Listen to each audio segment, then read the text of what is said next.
এই যদি হয় অবস্থা, বৃষ্টির মতো শিলাবৃষ্টি করছে নাটোরে।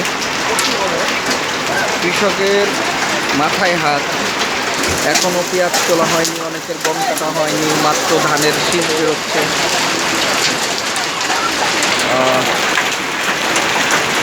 পেঁয়াজের তো অনেক ক্ষতি হয়ে যাবে এই শিলাবৃষ্টি। এক একটা শিলের ওজন প্রায় 100 গ্রামের কম না।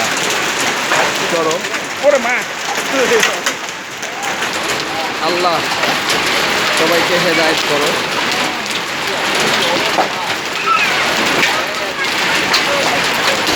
6/3/2024 নাটোরের অবস্থা। হালকা বৃষ্টি, তার সাথে প্রচুর শিল। দেখতে পাচ্ছেন আপনারা সবাই সাদা হয়ে গেছে।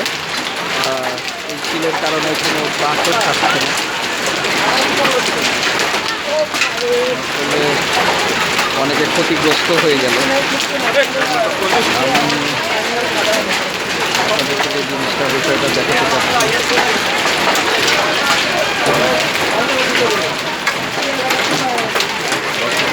দেখেন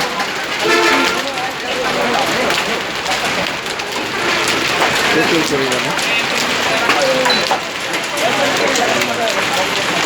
আল্লাহ আমাদেরকে এই বালা মুসিবত থেকে একটু দূরে রাখে।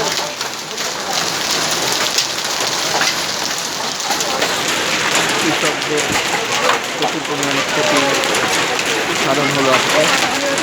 অনেকের এখনো গম কাটা শেষের দিকে, বিশেষ করে পেঁয়াজ এখনো চুলাই শেষ হয়নি।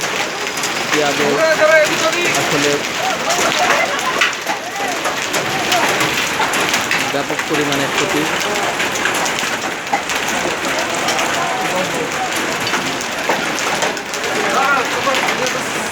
এই যে দেখতে পাচ্ছেন একজন কৃষক, হ্যাঁ, আল্লাহ সবাইকে হেফাজত করুক। বাংলাদেশের সকল কৃষক ভাইকে, নাটোর জেলার সকল কৃষক ভাইকে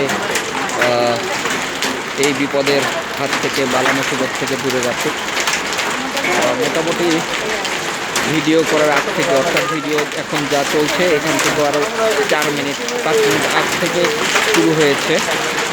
আমরা যদি ক্যালকুলেশন করি 10 মিনিটের বেশি সময় হলেই এই শিলাবৃষ্টি পড়ছে। আমরা দেখতে পাচ্ছেন দর্শক, একদম সাদা হয়ে গিয়েছে। মূলত জুম করা যাবে না রানিং অবস্থায়? হ্যাঁ, করা যাবে। দেখেন, হ্যাঁ, একটু জুম করে মানে ধারালো করে কী অবস্থা দাঁড়াচ্ছে রাতের গুলো হবে। পরিমাণটা দেখতে পাচ্ছেন আপনারা।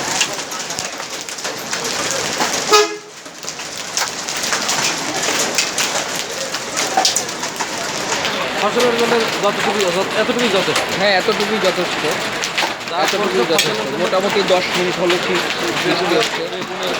বেগুন, বিশেষ করে পেঁয়াজ ক্ষতিগ্রস্ত হলো। ধান, যেগুলো ধানের এখন শীষ বেরোচ্ছে, ধান শেষ। আল্লাহ আমাদের নাটোর জেলার সকল কৃষককে হেফাজত করুক।